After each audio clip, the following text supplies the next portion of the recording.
back to RT's coverage of the 2012 presidential election. I'm Tom Hartman. And I'm Christine Frizzau.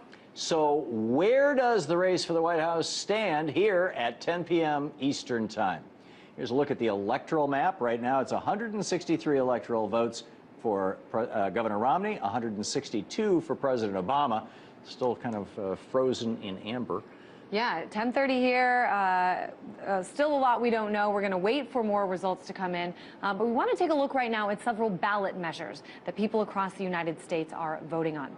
In California, it's Proposition 37. This would require mandatory labeling of genetically engineered food. The food industry is fighting this issue, but polls show that this will probably pass. The polls in California don't close until 11 p.m. Eastern.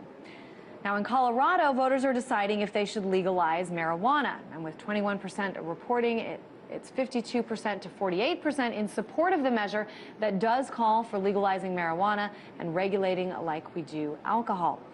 Now, Washington State also has a marijuana reform vote on the ballot. Polling has showed that measure is likely to pass, and I think we did see it pass in Massachusetts. Is that right? Yeah, that was medical marijuana passed in Massachusetts. So it's going to be interesting to see this administration. I think they're going to have to change their tune on some of these issues. Also, 4 states are voting on gay marriage, and for the first time, backers of marriage equality believe it will be approved at the ballot box. Residents of Washington State are voting on that issue there. But all the polls indicated it should pass. In Maryland, it was called Prop 6. Polls have been closed, and with 33% of the vote in, 51 to 49% is the vote so far in favor of marriage equality in that state. In Maine, still the same thing. The votes are still being counted in Minnesota for gay marriage. So joining us now to talk more about these ballot measures is Greg Palast, an investigative journalist from Ohio, and attorney Alexis Badenmayer? Badenmayer. My apologies. A political director for Organic Consumers Association. Alexis, good to see you again. Great, thanks to be here. Greg, welcome to the program. Glad to be here from Toledo.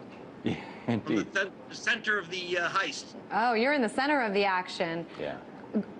Greg, talk a little bit about some of these ballot measures. What do you think is going to be most significant here? Well, what I'm concerned about right now, the reason I ended up here in Ohio is tips I got that once again we're back to what happened in 2004 with Ohio being the center of the heist of the presidency. We've had, let's not forget, it comes down to Ohio. And what I saw on Sunday and reported, go to gregpalast.com, you'll see it, which my film report, is that the early voting, souls to the polls, which is when most black people in Ohio vote. It's the most segregated voting in the United States. Black people vote early, white people vote on election day. The early voting, voters in some of the biggest cities like Dayton, where I was, were not given ballots. I want to repeat that. Not hundreds of thousands of voters not given ballots. They were given applications for absentee ballots. They converted them on the spot to absentees. They are not regular ballots. They're subject to change. We figure 1/4 of them will now be lost. White voters today were given regular ballots. When I was in Dayton on Sunday, they're the one single polling place for the main day for voting for black people. The official count, when I was in the line, I agree with it, there were about 1,000 people waiting to vote. They had 4 hours to vote. 3,000 people being processed through hours and hours and hours of waiting and going through monkey business and then not getting a real ballot. There'll be lawsuits on this, etc. But you know how the game is played. I just did white voting day here in Toledo, down the street. I want to see how long the white lines were, but there weren't any lines. Zero.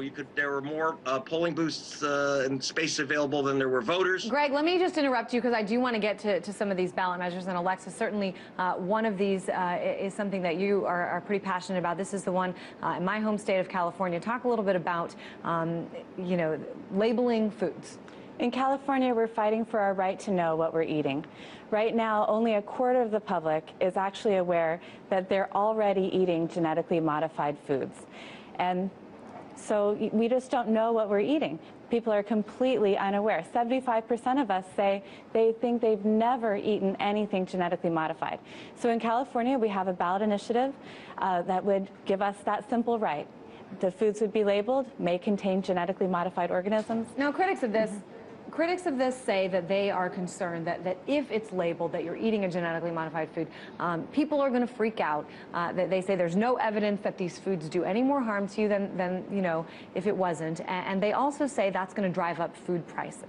Well, the argument about food prices is completely specious. It just has no basis in fact, not even in the facts that the opposition cite. They claim that food prices will rise $400. That's the cost of switching from GMO ingredients to organic ingredients under their studies that they paid for. The cost of GMO labels under their studies that they paid for is $23. So if they had run ads in California saying, oh, your grocery prices are going to rise by $23 a year, I don't think anyone would vote against the initiative based on that argument. The studies that we cite, which are independent studies that we did not pay for, say that the cost of labeling is negligible. Companies change their labels every 6 months, at least once a year, and it doesn't have any impact on the price of our food. There's a larger issue to GMOs, is there not?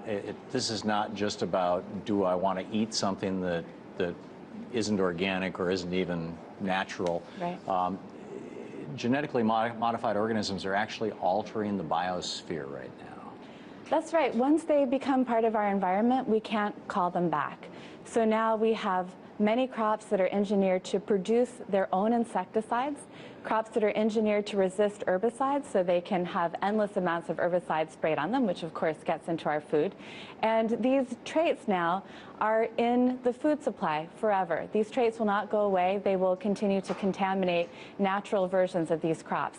So once this technology is out there, it can't be recalled. Are we seeing, you're referencing BT corn, That's right. Bacillus thermophilus, it produces its own insecticide, and Roundup Ready products. Are we seeing BT resistance now appearing in insects? And has that BT, the ability to generate BT, this toxin, has that now jumped into other plants in the wild, weeds in the wild? I mean, it's just messing with the whole system? That's right. It's an environmental concern. It's also a health and safety concern for human beings who eat these things, because the plant itself has DNA that produces an insecticide.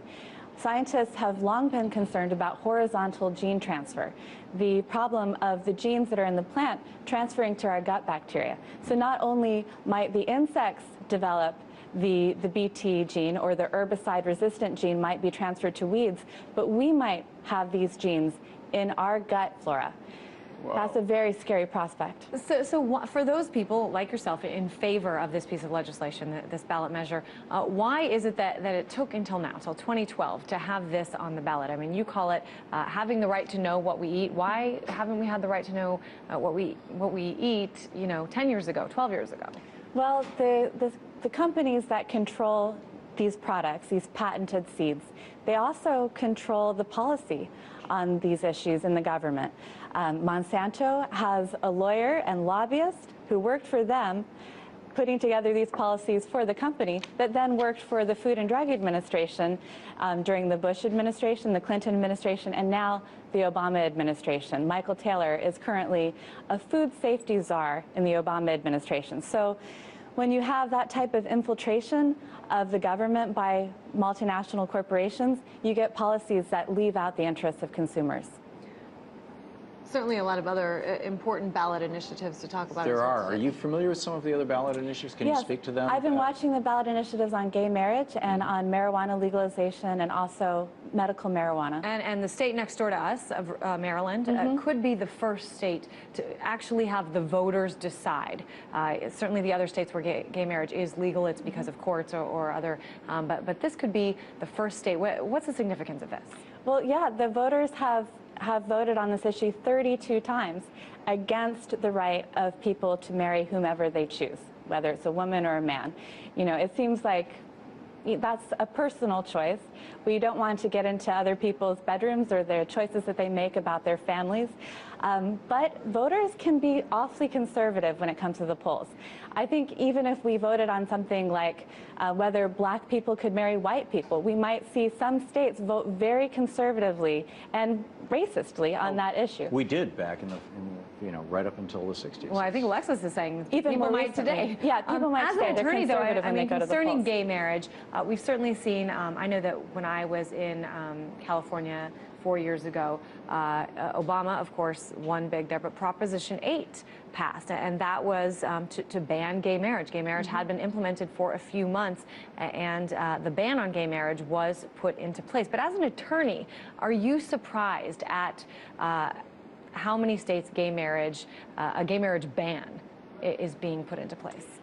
30 states, I believe, have some form of ban on gay marriage. It may be in their constitutions.